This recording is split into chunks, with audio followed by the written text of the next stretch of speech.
Good evening. So good to share your company again. Welcome back to the Gallery of Curiosities. I remain, as always, your humble host, Osgoode. As I mentioned at the end of our last episode, I'm going to be continuing with the war exhibits a little bit longer, and I must admit, this one is going to be a bit of a grim one. So if that sounds like more than you wish to bear, do come and visit us again some other time. Things do tend to stay dark around here throughout the winter months. Our author for this evening is Mr. George Edwards Murray, a writer from Maine who currently resides in the heart of Steel Country. His fiction has appeared or is forthcoming in Daily Science Fiction, Bourbon Pen, and other venues for strange and troubling stories. You may discover more on the web at elegantapocalypse.com. It will be read for us this evening by Mr. Michael Whitehouse. Lady with 1,000 Teeth by George Edwards Murray. Read by Michael Whitehouse. And in those days when we had such things as blue skies and moist earth, when the forests were verdant and there was such a thing as meadowland, in those days of life untampered, I found Louis standing at my doorstep, wanting to see the lady with 1,000 teeth for a third time. The 2 times before did not count, he said, because the first time I had dawdled. I was speaking with Mrs. Balling's daughter, Francesca, trying my hardest not to let my eyes wander down her dress, and we arrived to see the caravan folk packing up for the night. The second time, so many townspeople crowded the lady's tent we could barely see her at all. So the third time Louis came to my door, he came with hungry eyes glinting, his jocund face red and mischievous and shadowy in the cracking dawn, and he all but forced me from my house through the streets and into the fields where the caravan dwelt. There was nothing else for me anyway. The university was still shut down, awaiting the breakout of peace, and until such a time we were to sit patiently at home and wait for our numbers to be called, as if the stocky generals at the front sat in their tents, jackets gleaming with the sheen of medals and honours, saying to one another, "What we really need is a first-year student of ancient languages." And in the meantime, I would watch from my window the machinations of my hometown, once comforting, now torpid after my taste of the metropolitan life. So we walked to the north that morning as the sky began to turn. Louis just ahead, his coveralls caked in layers of earth and sweat, puckish grin deforming his wiry orange beard. Myself just behind, buckled leather boots swishing through the bending savours of grass. The air smelled of spring, still burgeoning and timid and perfect with my nose and lungs, and the hot rays of sunshine warmed my skin and hair, and all the world seemed interlocking and fitted. These were the days in which there was such a thing as springtime. When we reached the caravan, the tents were bright and dewy with morning sun. The people of the town milled between the wagons and stands, and in and out of the tents, while the travelling folk, purveyors of the entire spectacle, looked on, smiles pointed and dart-like, eyes calculating, arms wide in perpetual gestures of invitation. Look here, and see incredible feats of impossible strength. Behold the cabinet of freaks and malformations. Madam Thistle's tent of erotic delights. You've heard all about it. Now see it. While I looked around and marvelled, Louis did not so much as turn his head. Occasionally he would grab my shoulder and steer me with one weathered paw whenever my attention wandered. "Hey there," I said. "How about Madam Thistle's tent? You couldn't handle it. How about the feats of strength? That could be interesting." Louis pointed to a cut above his eye, surrounded by a lake of bruised flesh. "What? Like what the old man showed me last week? No thanks. We're not leaving without seeing the lady." Up ahead, all manner of townsfolk departed the lady's tent, chatting, smiling, clapping each other on the shoulders, as if the chaos and heartbreak and desolation of war lay not just beyond their borders, and they were safe. Looking back, I don't blame them. The mask of normality fell away only after it was all over. We paid our fare and went inside her tent. The air buzzed with chatter and the bustle of skin on skin, people pushing and craning to look. Louis cut a path forward, his burly miner's body an ice-breaking ship, me the minnow in its wake. When we reached the front, he slammed his hands on the rickety wooden railing there, kicking up curls of sawdust, and whistled. "Take a gander at that," he said. I had already seen enough the second time we went, but I humoured him and cast a glance in the lady's direction, thinking of all the delights we were missing in Madam Thistle's tent. At that age I was only interested in one thing, and the lady had a cloth skirt wrapped around her waist, so I couldn't even see it. The cloth was her only garment, but her breasts were so encrusted by her affliction that they were hardly worth looking at. Between the shifting and rotating spindles and gears and coils, I sometimes caught a glance of areola, or the swell of a heaving, fleshy breast, but so fleeting it could not excite me. Louis, though, he looked her up and down, quaffed her with his eyes, watched as the gears embedded in her flesh moved in and out, as the cogs in her knees spun, moving her feet in mechanical rhythm. He pointed out to me her arms, outstretched, nestled within the copper plate in which she was embedded, the plate itself fastened to an upright metal framework, like a living painting.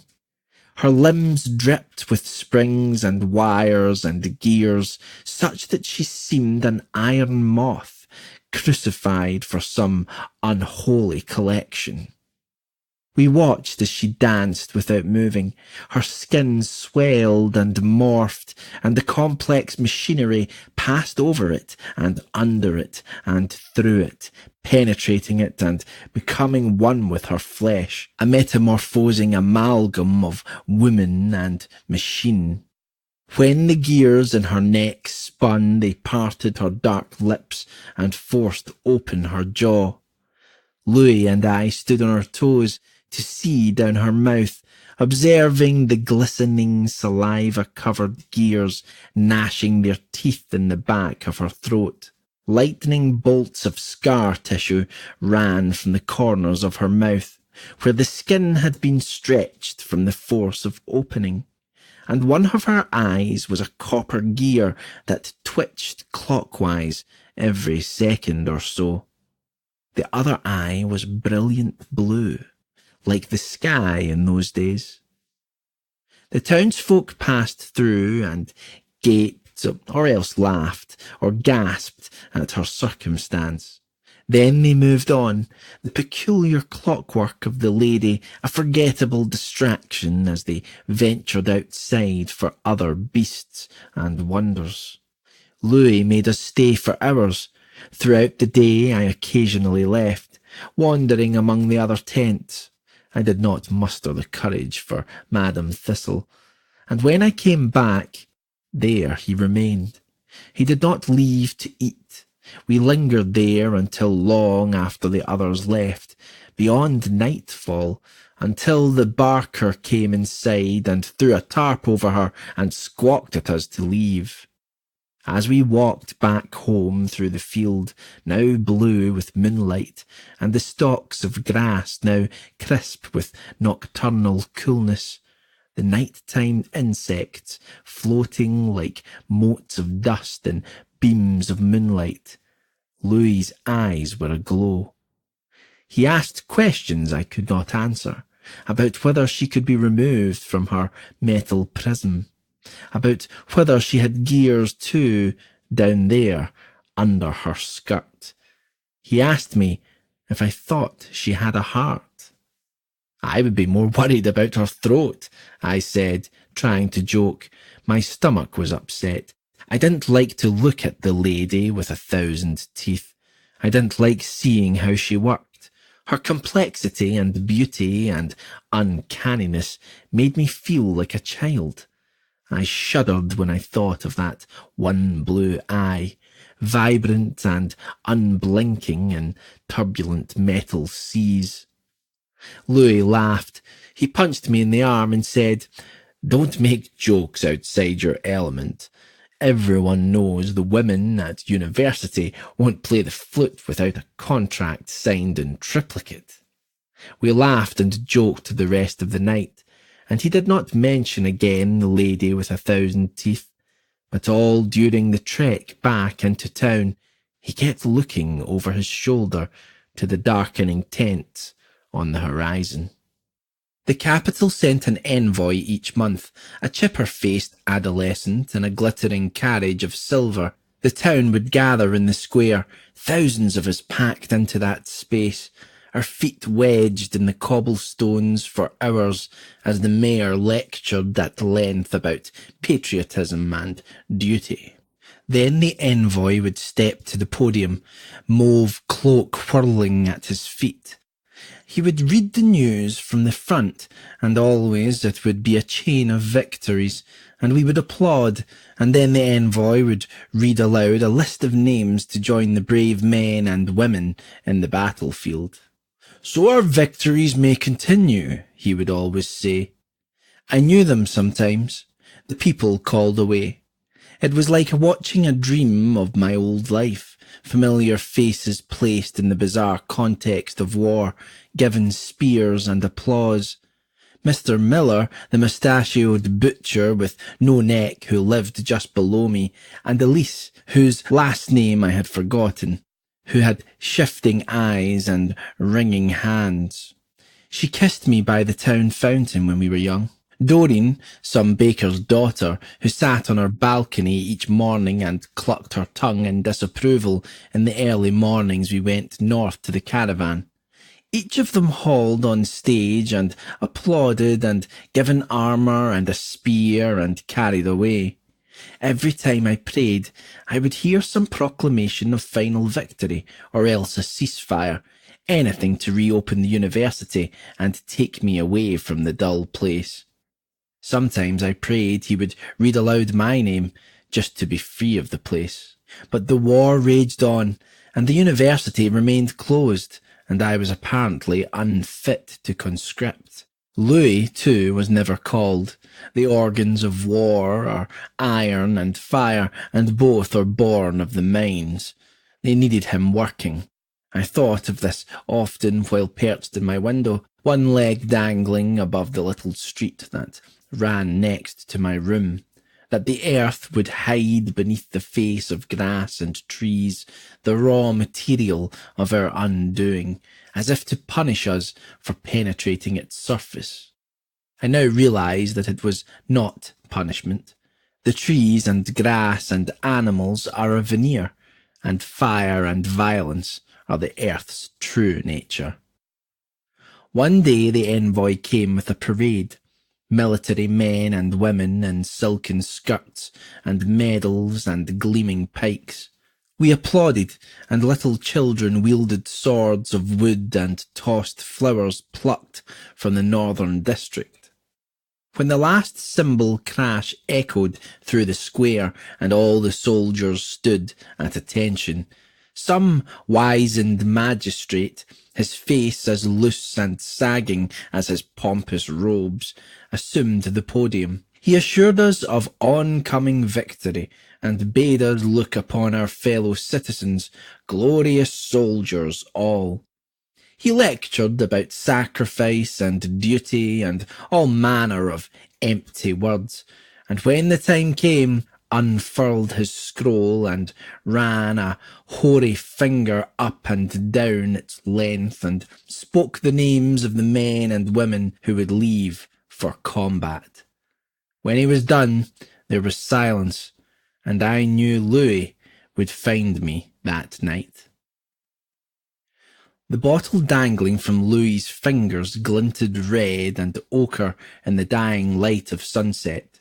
He took swigs as we walked, not talking, letting wine dribble into his beard and down his chest.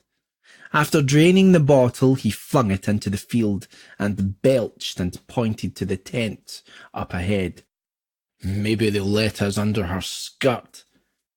They won't let you. We should go to Madame Thistle's tent, I said. Louis shook his head. Nah, let's see the lady with 1,000 teeth. We walked a little farther without talking. Louis weaved back and forth, putting one quivering leg in front of the other in an approximation of a walk. I finally said, maybe you should say goodbye to your father before he leaves. Why should I? Good riddance. You just seem a little upset. That's the stupidest thing I ever heard. I still have scars from his switch, all over. He pulled up his sleeve to show me his ravaged arm, but I did not look. I had seen it before. He rolled his sleeve back down and huffed. We just don't know when he'll be back. I don't know what I was trying to say. That the beast who sneered at his son's name left welts upon his flesh was something worthy of pity. Maybe I just didn't like seeing Louis drunk. We were quiet for the rest of the walk. Me in cautious silence, Louis taciturn through drink and rage. All the way to the caravan his inebriated path carved serpentine waves in the delicate stalks of the field. We arrived and paid our fare and ducked inside the ladies' tent.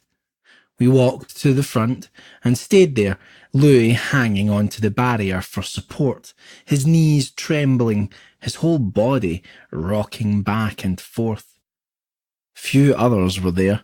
When cast against the day's pageantry, the caravan, now in its 4th month of residence, was bland and unexciting. Louis mooned for some time before he turned to me and said, "This is how it should be for all of us." He threw a limp hand in the lady's direction. Her head oscillated back and forth, and her mouth opened and shut and opened again, wide, painfully wide, and her gears spun in and out of her skin. "Everything makes sense when you can see its parts," Louis continued, his words slurring together. "One gear turns another, and that gear winds a spring, and that spring coils and uncoils, and it makes her arm move. And you can see it all, and follow it back to the source. And you know what's going to happen, what's already happened, and why it all happens. And nothing doesn't make sense." He leaned backwards, balancing his heels, pulling at the creaking barricade. I bet if we cracked open her skull, we could see all the little gears in there and tell what she's thinking. And if we cracked open her chest, we could see the gears in her heart, and everything she's feeling would all make sense. You hear me, bookworm?" I said nothing. He looked back to her and sighed longingly. "Maybe if I touch her, I'll get gears in my head." He careened backward, and what little grip he had gave out, and Louis, mighty Louis, tumbled to the ground, swearing and coughing. He pushed away my outstretched hands and attempted to stand on his own. I moved back and looked to the lady with 1,000 teeth. Her gaze was fixed upon us, her flesh eye wide open and dazzling and hungry, her copper eye spinning. Struck across her hybrid face was carved a toothy smile, crescent-like, and stretching from one ear to the other. Her bodily gears moved slowly and made no noise, and neither Louis nor I breathed, as together the three of us shared those minutes of mutual malfunction, immobile and intertwined. And then Louis laughed. She knows what I mean, don't you? He blew her a kiss as I pulled him to the exit. We stumbled into moonlight and open air. As we walked through the scattering of tents and stands, Louis erupted into drunken song. I looked back and saw through the barely parted canvas the gleaming eye of the lady with 1,000 teeth, thirstily gleaming at me, her dead smile growing all the wider. After that, Louis would show up nearly every morning he was free of the mines, or in the evening following his shift, and he would beg me to see the lady with him just one more time. I always refused. Too harsh, still, remained the memory of her cycloptic gaze, the rows of teeth more pointed and menacing with each remembrance. It made me sick to think of her, no matter how Louis raved about her transparency and truth. She remained inscrutable to me, she who was an anomaly among the anomalous, unplaced and unwelcome, alien. She who mortified the soul with each clack of her iron-fleshed neck. I refused again and again, and soon Louis came by infrequently, and in the months that followed, he stopped haunting my doorstep altogether. I had hoarded all the paper I could when rumours spread of a ration. I used every sheet I had. I wrote to my professors, asked them if they knew when school would reopen, said that I wanted to enrol a friend as quickly as I could, that I would pay for his tuition if they would just take him. The post had stopped, so I asked the local bird keeper for use of his trained pigeons. He stopped letting me use them when one came back, holding a severed finger. My professors never wrote back. All the while the trees grew bright and died and then grew bright again. I tried in vain to distract myself. The few books I had from school were not so entertaining upon the 3rd, 4th, 5th readings. I went for walks through town and the forest. I avoided the fields, where still lay the billowing mountains of the caravan. Travel between towns became restricted, so it could not leave. Even if it could, I felt it would not while the lady had one victim. The war crept from the east. Sometimes when I walked and my ear was attuned with the wind, I would hear, so faint and so low, but still there, a sound like mighty thunderclaps, weighted with gloom, mostly at night. I knew what it was, what it heralded. For the sake of my neighbours, I did not speak of it. Soon there hung above the town floating warships, crawling in a west to east convoy toward the raucous thunder on the horizon. A line of dots bound for sunrise. The tattered canvas of their ovoid hulls was stained and ripped and bore the faded colours of our homeland. Their names painted on their sides in chipping paint, once fearsome monikers, now impotent with time and use. Throughout the day they trickled across the sky in single file. and at fall of night they became drifting blotches of starlessness. No one talked about them. We traded, we laughed, we sang, but we didn't speak of the line of machinery overhead. The monthly ceremony continued. More and more called to the draft. No more pageantry, no more pomp, a simple list of names read aloud by aging youth. The weathered souls who stepped forward were quickly shoved aside and carted into darkness. Louis was always at these gatherings. Each time the flesh of his face clung ever more to his skull, and the dirt along his arms and legs became darker and coarser. I wanted to reach out and touch him, confirm the bedraggled corpse in the crowd was Louis, my friend Louis, and not some rocking, shambling thing which wore his skin. At one gathering near the end of things, when the sky stayed red in daytime, Miss Florence, who now lived in Mr. Miller's old room, caught me staring at the Louis thing. She said to me, "They are working the miners very hard, you see." "Yes, I've heard," I said, not taking my eyes from the wasting beast beyond. Everyone in town knew Louis had not reported to the mines in months. If his father was home, he would have beaten Louis for laziness or insubordination or any half-formed transgression to explain the sorry state of his offspring. Or maybe he would have simply looked his son up and down and not bothered. Of course it was her. In red dawn and coral twilight and all time and colour between, he stumbled through the streets, bottle to his lips, dragging himself northward. I never went out and stopped him. None of us did. No one brought him into a room, gave him a warm blanket and tea and a friendly ear. Maybe at the time it seemed as if that staggering, incoherent mess northward was some small part in a large machine, as unknowable and distant as the warships which had become our clouds. We all were cogs in that machine, happy and spinning until our doomsday. And my part, the switch too cowardly to disengage it.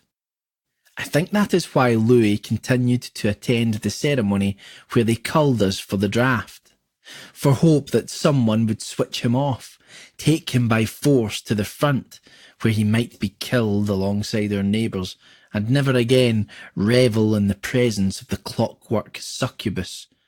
But she would not so easily relinquish her favourite cog. On this, the last night, the sky was violet, as was the orchid globe of the moon, and there was not bird song, nor insect chatter, nor rustle of leaves, and all the world seemed to hold its breath, and Louis was standing at my door. Twisted smirk splitting his threadbare beard, hands clutching an opaque bottle, his skeletal body leaning against the frame. "Long time, friend," he said, and bared what remained of his teeth. "I know. I don't see you at the caravan." He belched and looked at me and raised one eyebrow as if he were expecting a confession. "I don't like going down there." He scoffed. "Nothing down there's going to hurt you. Not like out here." He took a swig from his bottle and teetered back and forth. Patches of scalp glowed through his once lush red hair. Knobby elbows bulged beneath his skin like tumours.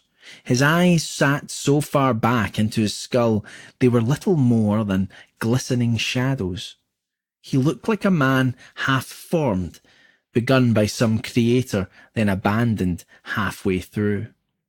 When I did not respond, he waved a hand at me and said, "Come with me tonight, old friend. I want to have some fun." "There's a curfew." "Says who?" "I don't know. There's just a curfew." Oh, I see. They say. He snorted and took another drink. The bottle made a popping sound as he pulled it from his mouth. He wiped his lips on his sleeve and pointed at me. They say I have to dig for coal and ore, but I can't really see my part in all that. So here I am. He spread his arms wide and smiled and stepped into the street and became awash with violet light. And I saw for the first time he had his bag of tools slung over his shoulder. That night the fields came alive in the altered moonlight, just as the clouds above churned and toiled in the amethyst waves, save for the drifting shadows of airships. A hot wind blew, sulphuric, and there were times I opened my mouth to yawn or cough and tasted blood in the air. From the horizon came the thump, thump, thump of war, drawing ever closer. Louis did not speak until after we jumped the fence and crawled beneath the folds of the tent. The top was open and the moon blazed overhead, vibrant and luminous, and as we walked to the middle of the tent, we swam in the light of an unquiet sky, and though the envoys and clerics foretold otherwise, I knew that night we trod in a dying land. The tent seemed larger without the curious townsfolk shuffling through it. The edges were mired in darkness, but in the centre, trapped in a beam of violet moonlight, stood the cloth-girt frame of the lady with 1,000 teeth. She ticked and talked faintly from beneath her canvas blanket. Louis swaggered forward, dropping his empty bottle, and with a shaky hand sent the sheet cascading into the dust. She was asleep, or at least her eyes were. The rest of her clicked and spun gently, both above and below her skin. Her fingers, splayed at the ends of her outstretched arms, slowly furled and unfurled in time with the machinations of her innards. Her mouth stayed closed. Louis's laughter echoed throughout the place. I did not ask him what he found so funny. Nothing was funny anymore. Not really. He clasped her hand, letting her fingers curl around his. She did not wake. You think she knows what's going on? He said. She probably doesn't even have feelings in her fingers, I said. Just forget her, Louis. That's not what I meant. He stroked her hair, taking care not to accidentally thread it through her machinery. Do you think she knows about everything? About the war and the envoys and the draft and the mines? Do you think she even knows what war is? Or hate? Or death? Do you think she knows she's in a country, some place on one side of an imaginary line? I said nothing. After a while, Louis said, I think so too, not taking his eyes from her. He ran an emaciated finger around her cheekbones, brushing it against her sleeping eyes. He put a hand on either side of her head and held them there, and said, I come here every day. They let me in for free, the caravan folk, because they know. They see how she looks to me and me to her, and they see two people who understand. And when she sweeps her gaze across the room, she pauses upon me, because she can hear the gears in my heart, and she knows they are in sync with hers. He ran fingers deep through her hair and turned to me.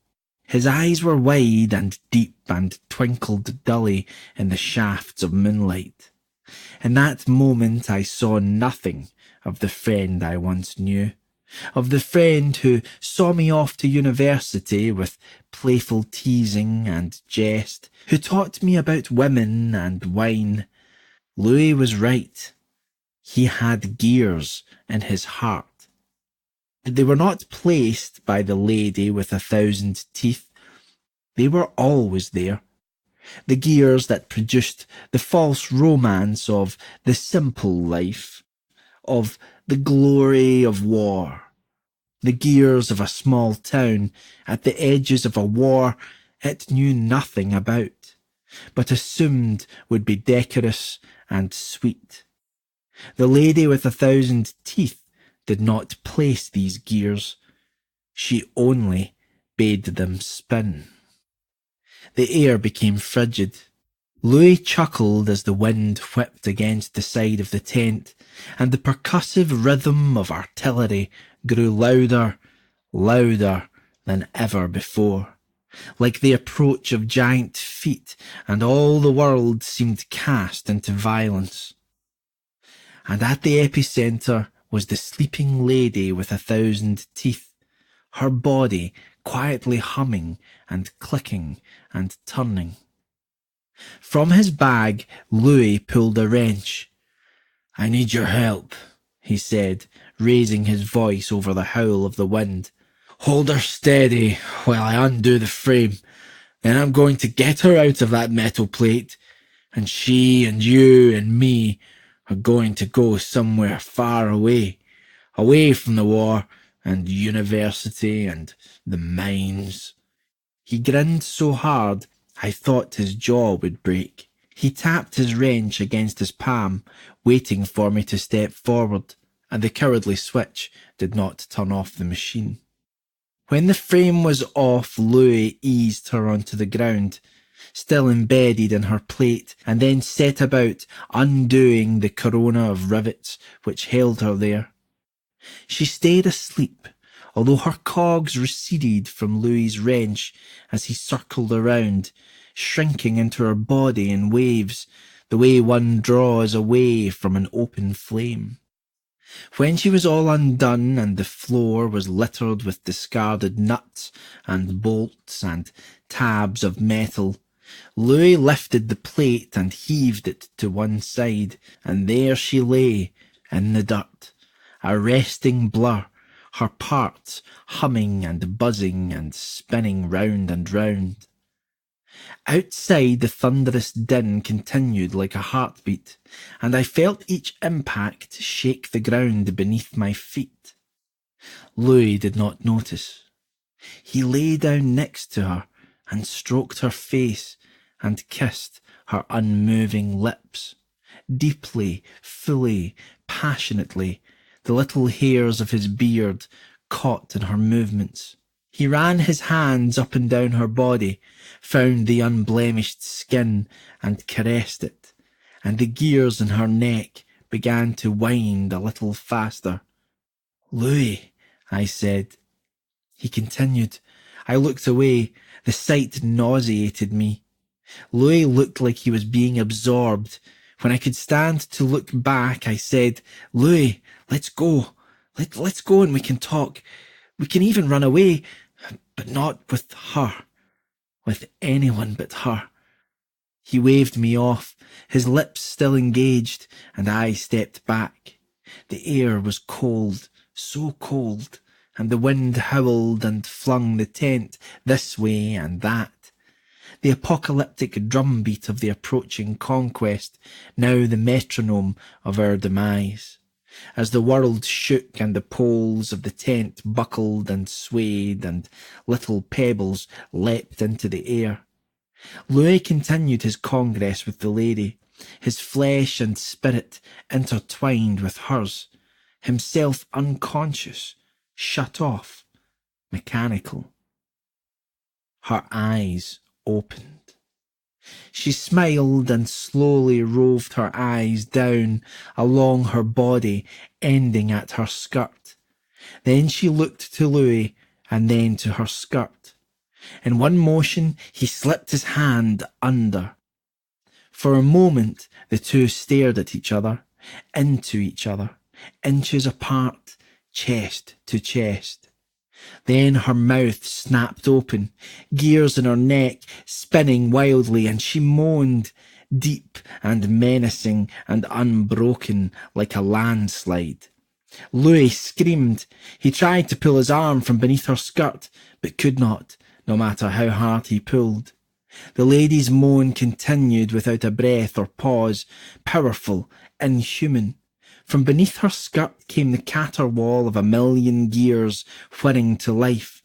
Louis shrieked and flailed on top of her, beat at her with his free hand, but she would not let go. The whirring from below stuttered and coughed and choked, and from between her legs sprayed flumes of blood and chunks of bone and meat. Louis's screams were like an animal's, raw. The grinding continued as the hot remains of his hand sprayed all around the place, until he finally ripped his arm away, and all that remained at its end was a spurting stump, capped by a jagged knob of bone. I staggered backward, bile on the rise, as Louis curled on the ground and whimpered, and the lady, mouth still open and emitting the ceaseless groan, stood, clanking and jerking. Louis's blood flowed down the levers and knobs and switches along her thighs, and though he tried to crawl away, he was too weak, and soon she was on top of him, her gears in wild overdrive, bloody and frantic. And Louis shouted, "No." It was born of neither pain nor fear. It was not an expletive. As his flesh was ground and his skin became slick with blood, and the wide open smile of the lady with 1,000 teeth loomed above him, his cries were of disbelief, short and frail, as if his goddess had walked among his kin and bled. And from between her breasts there came a golden coil, twisting outward, unscrewing, and it burrowed into Louis's chest, where lay his heart. He convulsed and choked, and then he turned his head and looked at me with his aged, sad eyes one last time, and he whispered, "They are all gears, all the way down." I ran, threw apart the folds of the tent, and sprinted into the darkness as the sounds of whirring gears and tearing meat and fracturing bone crescendoed, and the ground rumbled and the air roared. From the east came the sound so loud and frightening that my ears burned. The quake of explosives and cannon fire seemed to rend the earth below and all above, and I could hear the jeers of oncoming soldiers on all sides. They are gears all the way down.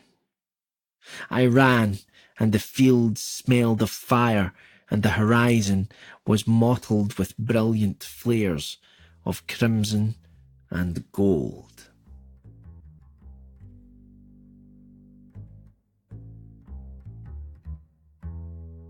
Our narrator, Michael Whitehouse, is a writer, filmmaker, and voiceover artist from Glasgow. He spends most of his time writing supernatural fiction, though occasionally dabbles in other genres when the story leads him there. You may also hear him on the Ghastly Tales horror fiction podcast and YouTube channel. Thank you, Mr. Whitehouse. Very well read. And by the time that you hear this episode, the 4th issue of Curiosities will be in our souvenir shop, available in the digital and print-on-demand formats. This issue has 10 stories set in the jazz and diesel era, and many of you have commented that these are very reasonably priced. I tend to agree. Every purchase helps keep the gallery open, so do buy one for yourself, and then buy several more for your friends. They make splendid holiday gifts for the retro punk in your life, if I do say so myself. And speaking of gifting, I'm not certain exactly what is on the schedule for our next exhibit, as we have slipped behind. If we are getting into our December fair, I do hope that it is not too festive. You do know how I feel about that. we shall see. You should be on your way now, as it's time to close up shop. Do come visit us next time at the Gallery of Curiosity.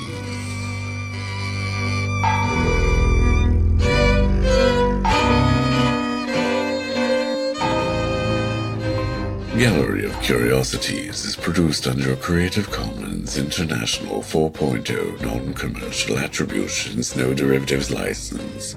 Our theme song is Ashes Ashes by Deus Ex Vapora Machina. If you like the show, tell your friends and give us some reviews online. And if you don't, well, the lady with 1,000 teeth is still out there somewhere. Maybe she likes you too.